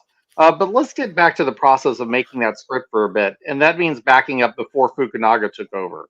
The Boyle draft on the film started with the idea of a story set in modern day Russia that would explore Bond's origins. A casting sheet for Boyle's version was leaked, and it included roles for a cold and calculating Russian male character, a female character described as a, quote, witty and skillful survivor, unquote, and a supporting character of Maori descent with, quote, advanced combat skills, unquote.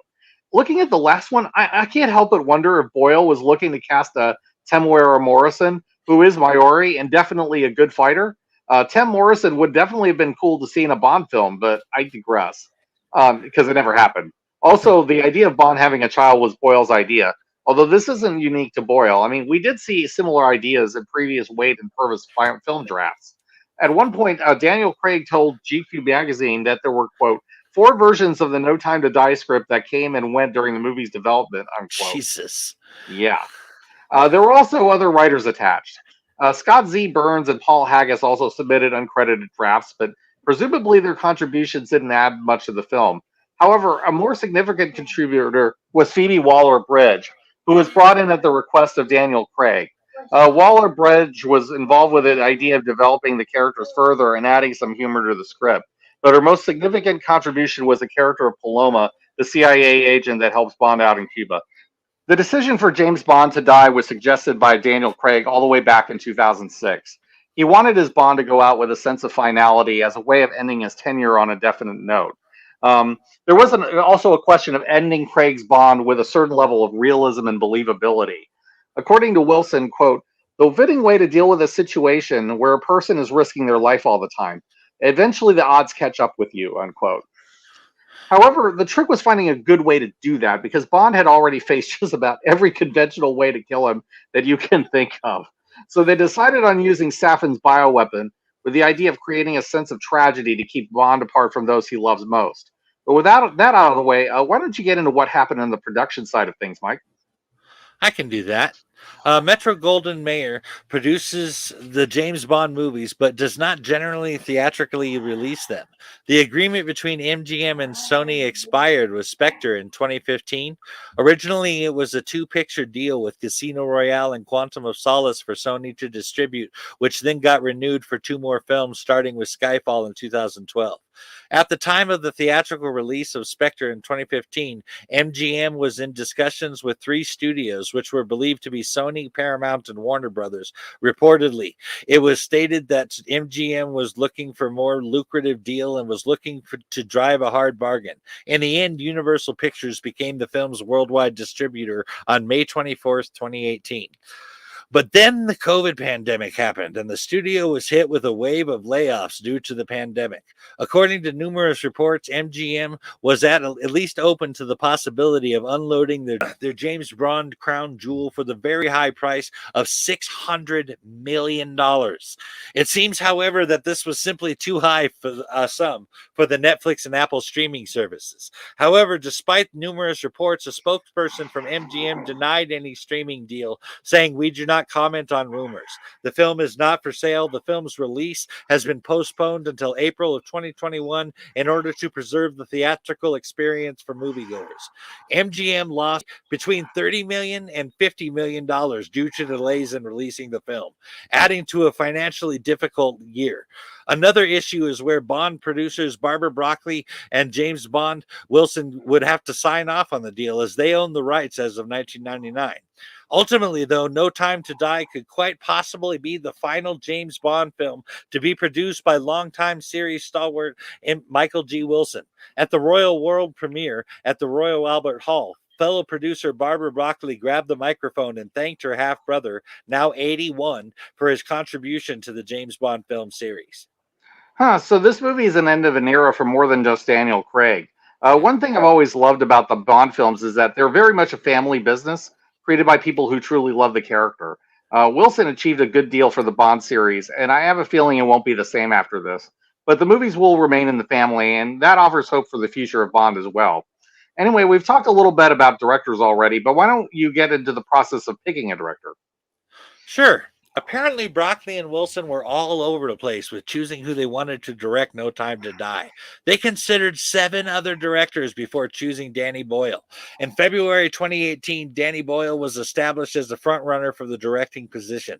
Boyle's original pitch to producers Broccoli and Wilson saw John Hodge writing a screenplay based on Boyle's idea, with Purvis and Wade's version scrapped. Hodge's draft was greenlit, and Boyle was confirmed to direct with a production start date of December 2018. 2018. But a disagreement about what actor should play Safin between Daniel Craig and Danny Boyle caused Danny Boyle to walk away from the project. Boyle says that the reason was a lack of artistic freedom, from what I can tell, based on what he wanted to do with the script and not being able to hire Tamaz Kott to play Safin, and Daniel Craig wanting to go with a more internationally recognized actor. Whatever the reason, Doyle was out and Broccoli and Wilson turned to visionary filmmaker Cary Fukunaga. Producers Michael G. Wilson and Barbara Broccoli had long admired Fukunaga's work both as a writer and director, and first met the filmmaker in New York shortly after the release of Spectre in 2015. When we met, Cary said he would love to do a Bond film at some point, explained Broccoli. So when Danny Boyle exited the project, we were looking for a new director and he reached out. It was amazing that he was available. His enthusiasm for the project and also his ability as a writer really came into it. It all worked out miraculously. Michael G. Wilson had this to say about Cary Joji Fukunaga. I think that all Cary's films are incredible, and he is able to work in any kind of genre, and he is also a wonderful writer. He is great with characters and with actors, and he brings a level of complexity to everything he does. He is a very international person. He speaks several languages, is very well traveled, and is also a kind of maverick. He is young, enthusiastic, and he's visually extraordinary. Cary is also able to make very complicated things understandable, and that fits so well with what we wanted from the story. Well, it looks like Fukunaga succeeded there. I admit I'm not aware of any other films that he's done, so I can't really comment on those. But he definitely was able to bring the level of quality to this film that the movie needed in order to work. But let's move on. It turns out that this movie struggled again with finding a good title. Did you want to talk a bit about that, Mike? I do, Steve. Producer Barbara Broccoli said, we wanted a title that wouldn't give away anything, but would be understandable. And after you see the movie, have a deeper resonance, because that's often what an Ian Fleming title is really all about. It sounds like Broccoli learned her lesson from Quantum of Solace then. But in fairness, it's not easy to ride the line between a meaningful title and one that reflects the deeper ideas that the movie plans to explore. I think this one suited the purpose perfectly well, though. But none of this would have been possible without Daniel Craig coming back. So how did that happen, Mike? Well, so believe it or not, there were serious doubts as to whether or not Daniel Craig would return for No Time to Die. In fact, word around Hollywood was that he was done after Spectre. And what turned out to be a controversial interview with Daniel Craig in 2015, Craig was asked about whether he was planning on making another Bond film. And his reaction, at least in a verbal sense, was pretty extreme and aggressive. Craig said, I'd rather break this glass and slash my wrists. No, at the moment. Not at all. That's fine. I'm over it at the moment. We're done. All I want to do is move on. He went on to say that I haven't given it any thought. For at least a year or two, I just don't want to think about it. I don't know what the next step is. I have no idea. Not because I'm trying to be cagey. Who the fuck knows? At the moment, we've done it. I'm not in discussion with anybody about anything. If I did another Bond movie, it would only be for the money. That answer seems pretty definitive. I would say Craig sounds pretty done with it there. And if that's not enough to convince you, listen to Craig's response about who he thought should play Bond after him if he was quitting. Craig straight up said, look, I don't give a fuck.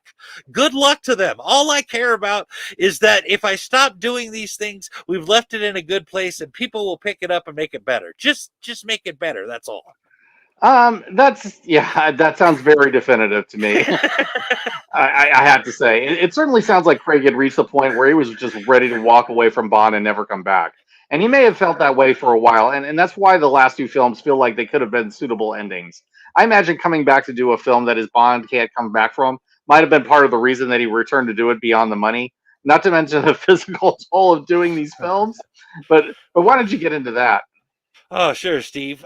There was a big reason Craig was done in 2015. When No Time to Die was released, Daniel Craig was 53 years old and holding the record for the second oldest person to ever play James Bond. He was only beaten out by Sir Roger Moore, who was 57 in his last Bond film, A View to Kill, in 1985.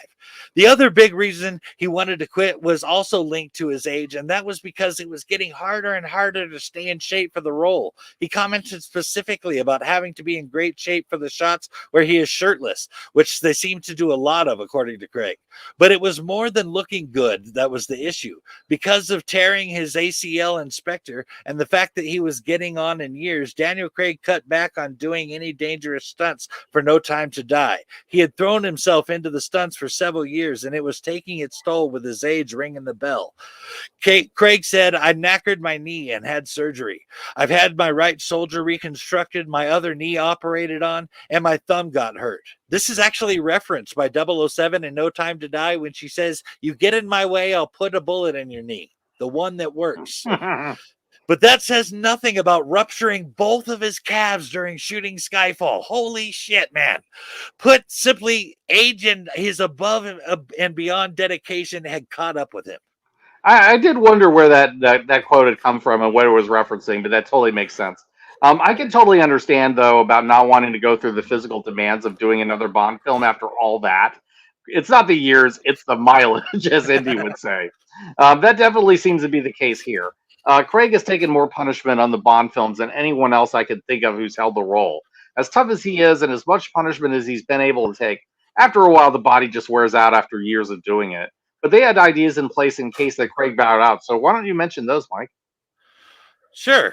Though Broccoli and Wilson were confident that he would return for No Time to Die, they had to prepare for the very real possibility that he would not. To this end, several others were considered, including Harry Lloyd, Idris Elba, Aidan Turner, Henry Cavill, Jamie Dornan, Orlando Bloom, Hugh Jackman, which already turned down the role once already, so I don't get that, Charlie Hunnam, which could have been interesting. Matthew Goad, Christian Bale, Michael Fassbender, which could have been interesting too. Jack Davenport, David Beckham, Tom Hardy, and Damian Lewis. There are some interesting choices there that I think could really work for a Bond, but I have to say that swapping out actors in the final film of the series would have taken away from it, in my opinion. So I'm really glad that Craig finally came on board. I have to say there are 4 superheroes that are considered as possible casting choices with this. But yeah, you're right. I mean, that's just not the kind of film to bring in a new actor as Bond. Not at all. This really should have been the end of Daniel Craig's story, and it doesn't have the same impact when you're bringing in a new guy to do the role. I mean, there are a lot of really good names in the mix, though, and maybe we'll see one of them in the next Bond film. But for this story, Craig is the only one who could have done it, so it's good that he decided to come back for this last round. But let's get into the other cast members, shall we? Absolutely. We can't talk about the casting without bringing Christoph Waltz, who reprises his role from Spectre as Ernst Strabo Blofeld. He might be one of the more fickle actors that made it onto the cast. He could not seem to make up his mind whether or not he wanted to take up the role again. He said many times after Spectre that he had no interest in playing Blofeld again unless Daniel Craig was going to return as James Bond. But when Craig announced that he would return to play Bond in No Time to Die, Waltz changed his mind about playing Blofeld again in 2017 and stated that he felt that his character had served his purpose in the story. Then in 2019, Waltz had a change of heart again, as it was confirmed that he would in fact return as Blofeld in No Time to Die. And actually, probably due to his fickle nature, Waltz's return as Blofeld was supposed to be a secret. No one was supposed to know until they saw him on screen. Christoph Waltz's return as villain Ernst Strabo Blofeld was supposed to be a secret and a surprise for moviegoers. However, he was spotted on the lot of Pinewood Studios during principal photography, where Waltz allegedly said to some passerby something like, "You haven't seen me." Once the secret was out, Waltz's appearance in the movie became part of the picture's publicity and promotion, with him appearing in credits and trailers. This looks like a poorly kept secret, which is hilarious for a spy film. but this story definitely needed Blofeld, even if his role wasn't that huge in the film itself. And whatever my issues with the writing of Blofeld and Spectre, Christoph Waltz was actually perfect in the role. So much so, in fact, that I can't imagine anyone else playing Blofeld opposite Daniel Craig. So I'm glad that he was able to get his moment in this film, even if he wavered on it a bunch of times. But let's get into the real villain in this movie. That sounds like a great idea, Steve. The real villain of the film was Lucifer Safin, played by Malek. But Malek almost didn't get the part as all of his agents didn't bother to respond to phone calls from the producers. Notice I said all of his agents. Multiple agents didn't respond to the calls. How much do you want to bet they were fired? It was not until casting director Debbie McWilliams managed to meet him and secured the invitation to audition when she attended a preview screening of Malek's hit film Bohemian Rhapsody in 2018. Malek agreed to the role on the condition that he didn't want Safran to be an ethnic religious terrorist and a cackling megalomaniac, which he felt was too much of a stereotype. Rami Malek didn't want his character to be purely Russian either, so he decided that Safin should be his speaking in an ambiguous accent, but based his character on an amalgam of several personalities, including former Ukrainian President Viktor Yushchenko, basically his scarred face from poisoning and slow, deliberate movements. The scarred face makeup required 2.5 hours to apply every day. The next inspiration for Malek's character was the former tennis player Marat Safin, which he got the name from. But let's talk about that name for a second. The name Safin is a male name of Arabic origin, and it means boat. Actor Rami Malek actually has ancestry from an Arab country, Egypt, and was raised until the age of 4 being able to speak colloquial Masri, which is Egyptian Arabic. But I believe you wanted to talk about the name Lucifer, didn't you, Steve? Sure, it's pretty obvious that the name is a version of Lucifer. It's apparently a Russian version, though I can't confirm that 100% conclusively. Still, choosing that name for a villain is no accident. They clearly intended Safin to be a devil figure in this movie with that name. And I can see why, considering that Safin likes to force his victims into evil pacts with him. Also, like Lucifer in Paradise Lost, Safin thinks that what he's doing is right. He'd rather reign in hell than serve in heaven. And let's face it, the devil probably is the best villain you can find if you want to outdo Blofeld. You know, actually, you bring up a couple of points with the Lucifer connection that I'd like to discuss before we move on. You Hmm. pulled the quote from Paradise Lost that it is better to reign in hell than to serve in heaven. And I think there is some of that in there for sure. But for me, the Paradise Lost quote I want to pull is the mind is its own place, and in and of and itself can make a heaven of hell or a hell of heaven. Saffron strikes me as the kind of guy that is really in his head. You know what I mean? So Hmm. there is that. But also, Saffin's entire family was murdered by Mr. White. His world shattered like Lucifer's was in Paradise Lost. And also, like Lucifer, he decided to make the best of the cards he had been dealt. And though long was his way and hard that out of hell led up to light, he certainly did achieve reigning in hell. One last point that touches on what you said there is the meaning of the name Lucifer. It means light bringer. I believe that speaks of Saffin's belief that he is doing what is right and ultimately better for the world. But let's talk about the actor who played Lucifer Saffin, shall we? Sounds good to me, and I think you did make some really good points with those observations. I especially love the bit about the mind being its own place. I think that definitely is true.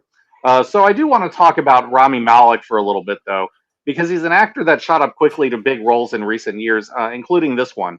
Now, this is an interesting tidbit. Apparently, Rami Malek wears a wig to portray Safin because he had come directly from shooting Mr. Robot. That's actually the show where most people tend to know him from. But I knew who he was even before Mr. Robot, and I knew he had it in him to play a really good villain. If you know video games, maybe you might have heard of a horror game called Until Dawn by Supermassive Games. Rami Malek was in that game, and he plays a pretty damaged character that borders on villainy.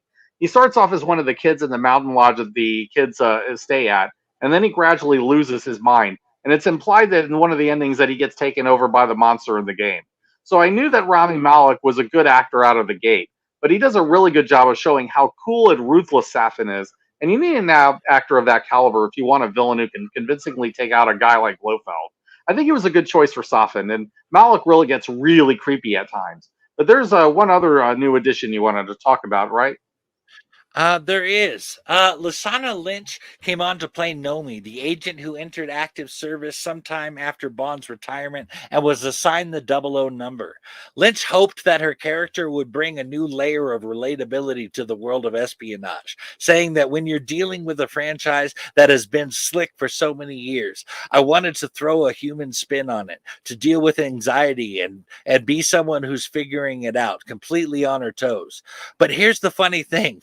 When Lynch first auditioned for the role of Nomi, she didn't even initially know that she was auditioning for a Bond movie. Oh, that's great.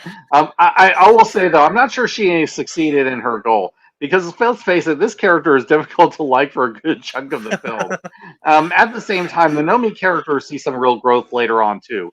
Mike, I think you had something about you that you wanted to say about her character. There certainly is. Nomi, the new 007, is deliberately antagonistic to Bond. She could not wait to throw that in his face, and it pissed her off that he didn't let it bother him at all. So when she got the opportunity to try again to antagonize him, and he blew her off and got the last word, that just ate her shit to pieces. The only thing I can think of is that she expected backlash from him, so she decided to be the one on the attack. When he blew her off, it made her look like an asshole, and that's what actually got her angry. I think all of her issues are inside her, and not because of Bond. How pissed was she?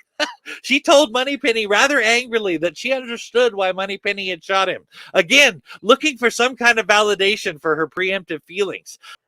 She's touchy later when she hears that Bond has been reinstated and she just has to know if they're going to give him the 007 number. So much so that she's asked about it twice during an important conversation. She is clearly very protective of it. Then later she sees Madeline give Bond the cold shoulder and she's happy about it and finally feels like a little bit about a validation was given. She even asks an agent if all women respond to Bond like that, and she gets a little bit of petty validation she's striving for to justify her making an ass out of herself to begin with. You know what they say about assumptions, after all. Mm. But I love that she finally lets all of that go in the third act. And I could be totally wrong, but it seems like she did a 180 when she realized that Madeline had a child that Bond was trying to protect as well. I say that because her whole spirit changes after that is revealed. Suddenly she wants to help Bond and even stepped up to say that he could get his designation back. I don't know. It was like she tossed all of that animosity she had basically created and was suddenly ready to be a team player. She quit trying to protect the title and push Bond out and just started being a 00 again. And I really liked that. I spent a fair amount of this movie not liking her at all. And because of the reasons I described there, but I think she totally redeemed herself at the end. I have to agree with you on those points, and I think she's acting out of insecurity, to be honest. I found Nomi to be really annoying early in the film, especially when she's trying to constantly one up Bond. That having been said, I appreciate that the rivalry is part of her character arc, and she does eventually accept Bond by the end of the film. So by the time we get to that point, I'm able to accept Nomi, and she ends up being a worthwhile character at the end. But before we can discuss that, though, I think there's a time for a plot summary. So why don't you get into that, Mike? All right.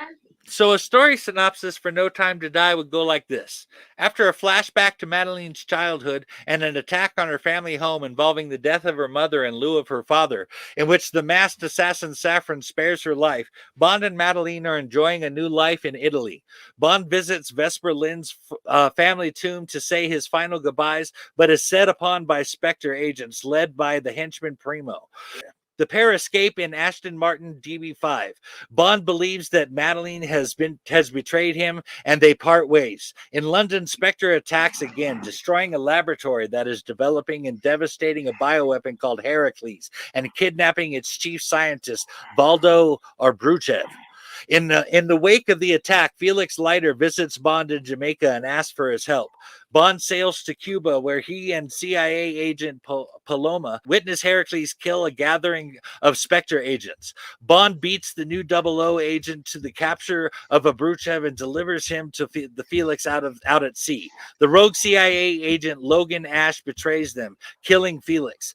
Bond returns to London, desperate to avenge his friend's death. Bond receives a frosty reception from M, although he is eventually allowed to visit the incarcerated Blofeld. This precipitates a brief and painful reunion with Madeline and elicits a number of startling revelations from Blofeld before he succumbs to a nasty death. Armed with fresh information, Bond tracks Madeline to Norway and the pair reunite, learning about the villain Safin and enmity for Spectre from the secret files collected by Madeline's father, Mr. White. Ash attacks them and Safin kidnaps Madeline, taking her to his island base. M orders Bond and Nomi to attack and they rescue Madeline, killing Abrochev, Primo, and Safin. Bond kills Safin's remaining men before confronting Safin himself. They fight and Safin shoots Bond before infecting him with the nanobots programmed to kill Madeline and Matilda. Despite his injuries, Bond kills Safin and opens the silos. Speaking by radio with Madeline, Bond tells her he loves her and encourages her to move on without him, and she confirms that Matilda is his daughter, and Bond bids her farewell. Bond accepts his fate as the missiles hit the island, destroying the nanobot factory. At MI6, M, Moneypenny, Q, Tanner, and Nomi drink to Bond's honor. The film ends with Madeline taking Matilda to Matera as she starts telling her about Bond. But with the story synopsis out of the way, let's talk about the film itself, Steve. Sure, and that recap sums the film up pretty well, so let's get into it. The thing I appreciate about the cold open is that it picks up largely from where Spectre left off, much like Quantum of Solace did. I can't help but think that this is a remnant from the Wade Purvis draft because it feels like something they'd have written, doubly so with the Vesper reference and the gravestone. But more than that, I like that they show that Bond has reached the other extreme from where he was in Casino Royale. That movie showed a younger Bond that hadn't yet learned the hard lesson of being careful who you place your trust in.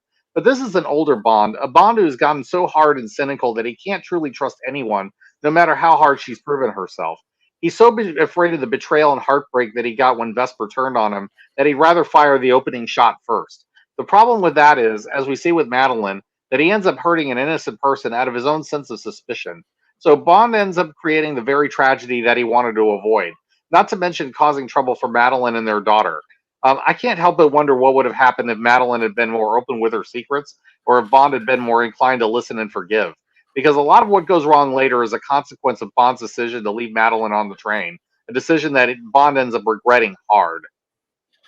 Bond's story, as portrayed by Craig, is very much a pendulum. As you said in Casino Royale, he was way over to one side, and through the films, he winds up way over on the other side. And honestly, that makes sense. Bond is a man of extremes. He lives fast, plays hard, and works even harder.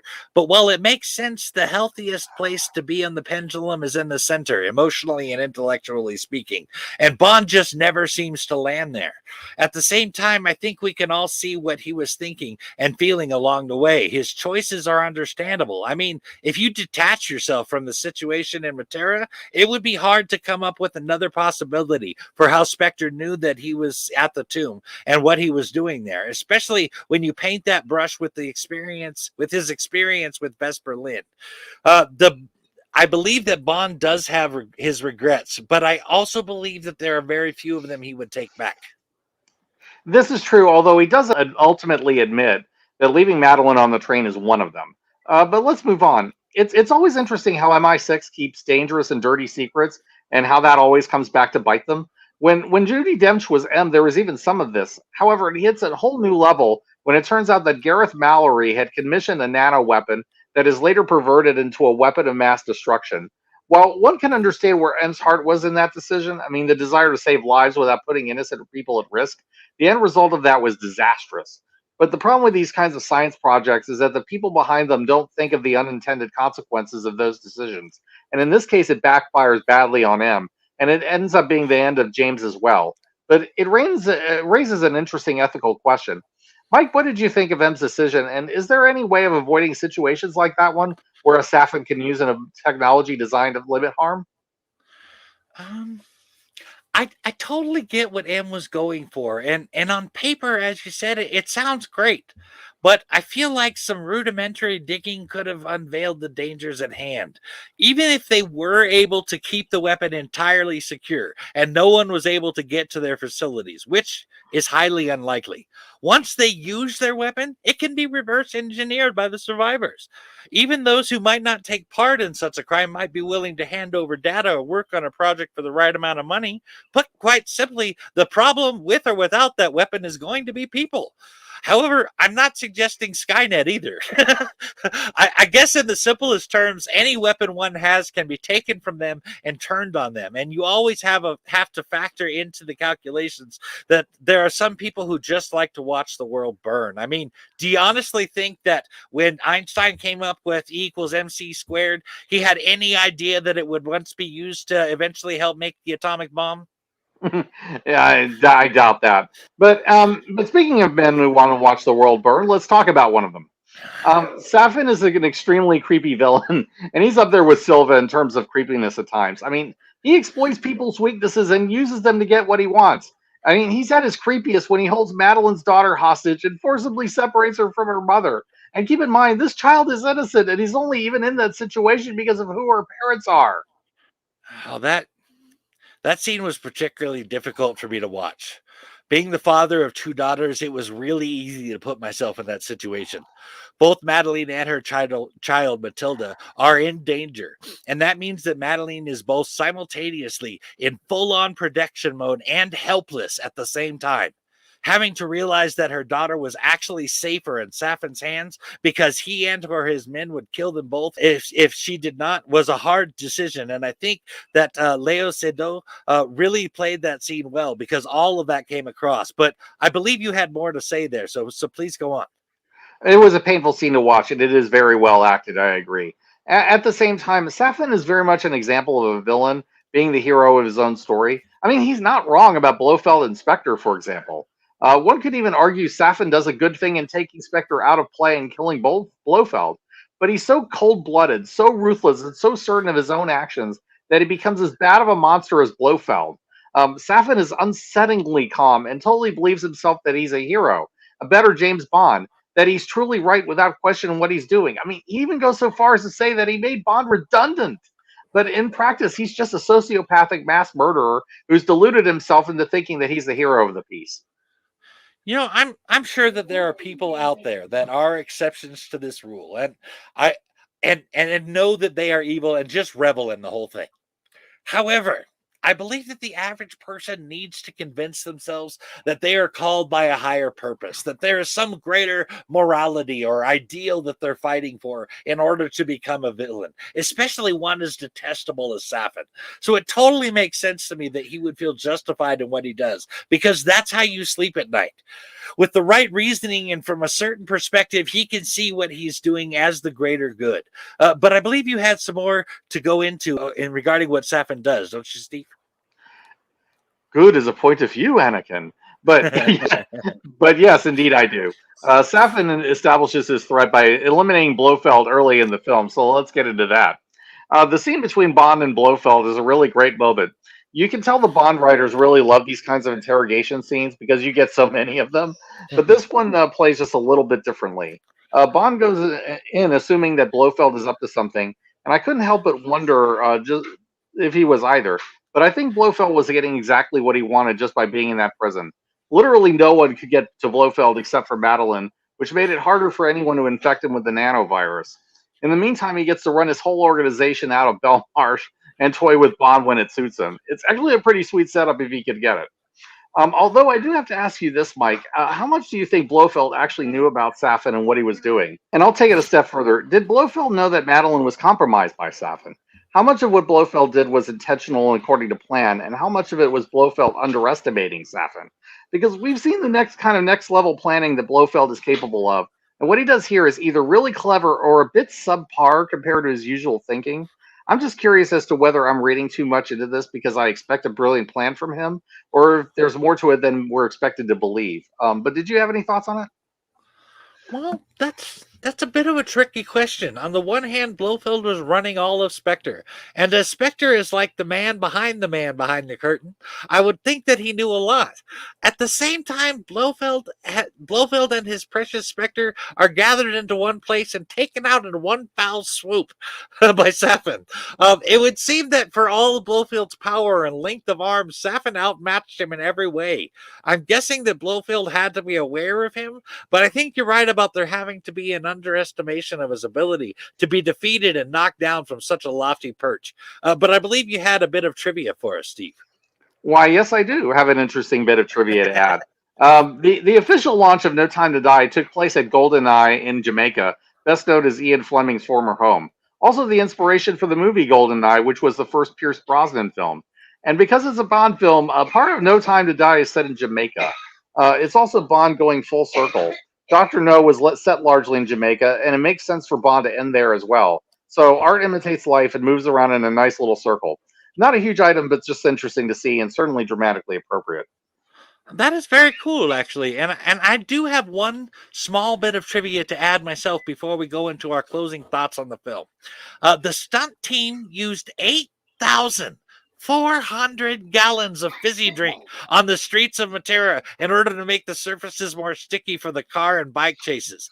I can't even imagine how long that must have taken to get off those streets. I bet it would have had to have rained for a month to wash all of that away. But let's move on to our final thoughts in this giant episode, Steve. Giant is right, but let's do that. So I think I'll leave my last question on No Time to Die for last because I want to hear your perspective on this.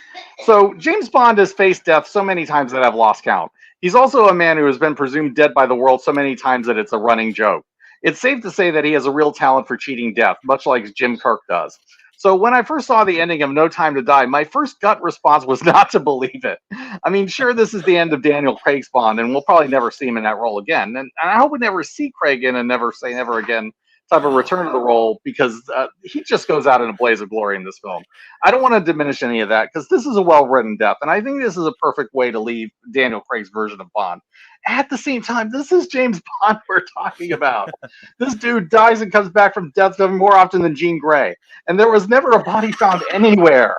As any good comic book fan should know, never assume any character is permanently dead unless you see a body, and even then, it's fair to have doubts. So I have to be skeptical of whether or not James is really, really dead. Because remember, there's a difference between mostly dead and all dead. So, all the preamble aside, here's my question, Mike. Do you think, in story, that James Bond is really dead? And if he isn't, do you think she should ever come back after this? I think that he is dead. My experience with it was like watching the end of 2006's The Wicker Man. The whole time the Wicker Man is burning, I swear to God, Edward Mullis is somehow going to get out of there and survive. And I didn't realize that he was just going to burn until the credits started rolling. It was the same thing with James Bond's death. The whole time I was holding on to the belief that somehow, some way he would make it, at least when I first watched it. So, I mean, I am with you on the expectancy. At the same time, I cannot conceive of a way that he could have survived that blast. I mean, there is no possible angle from which we saw of his death where he could have leapt to safety or something. What's more is that I believe that he genuinely accepted his fate and did nothing to try and save himself. That could be the case. I mean, I prefer to think of this movie as the end of this version of Bond, at least. So I totally see where you're coming from on this. The ending does have that ring of finality to it. As to your question of should he ever return, my answer is no. Craig should never return as James Bond. That character and that timeline, in my opinion, are done. I mean, they cannot continue this timeline and keep making James Bond movies. The production team considered several ways for Bond to die, including being shot by an anonymous shooter. However, Fukunaga said that the conventional weapons of death felt inappropriate, considering that Bond had been able to escape from everything else. Craig said that the team tried to create a sense of tragedy and weight by using Safin's bioweapon, which killed the only thing that Bond wants in life, to be with the people that he loves. But we do know that they say James Bond will return, as they classically do, so I think they are going to have to reboot the franchise again. And I would love to keep seeing James Bond films. My only request is that it should be Henry Cavill. Henry Cavill would be my first choice as well. He definitely seems to care about the character, and he's a fan's actor. He can do smooth and charming, and he has the right level of toughness. He puts in the extra mile on the physical work, and you see that on his episodes of The Witcher. So I wouldn't be worried about whether or not he could do the demanding stunts. Not to mention that I'm sure Cavill would push towards making his Bond respectful of the work of Ian Fleming, given how much he's done the same on his other projects. So I think they could probably just reboot the character again, let No Time to Die be the end of Craig's version, and then just run with a new Bond. That really does seem like the best way to move forward. But I do wonder if we're just going to get a series of reboots from now on. Anyway, I wanted to talk about our overall impression of the Craig run. We talked about it a little in the first episode, but I have more to say having gone over the whole franchise again. Unlike all of the other actors who have taken up the mantle, I genuinely feel as if I've gone through a journey having watched these films a few times each in succession. The characters in Craig's Bond films totally go through a journey, and you really get to care about them.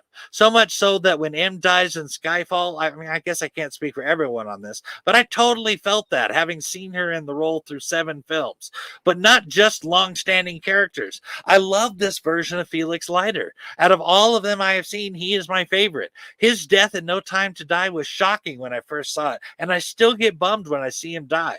But seeing the weight of the whole thing this time through so clearly as he stands there and watches the explosion come to him, like I said, it really felt like a journey had been taken. Like finishing an awesome book and desperately wanting it to continue, but seeing that it had to end just like it did and when it did.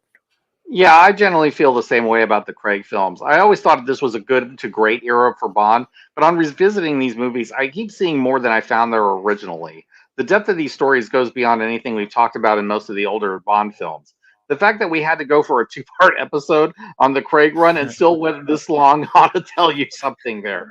So the writing on these films has generally been extremely strong, and Daniel Craig plays that Bond perfectly. It's going to be very hard for any Bond to live up after this to live up to Craig, much as Connery set the standard for every Bond that came after him.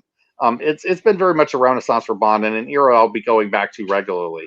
So this concludes our coverage of Daniel Craig's James Bond and our coverage of the James Bond films. It's easily one of my favorite eras for the character, and we've been lucky to live in a golden time for 007. I know Mike is a huge fan of Craig's version of Bond as well, and it's always fun to talk Bond with him. I hope you feel the same way. And until next time, I'd like to thank all our listeners who make this podcast possible.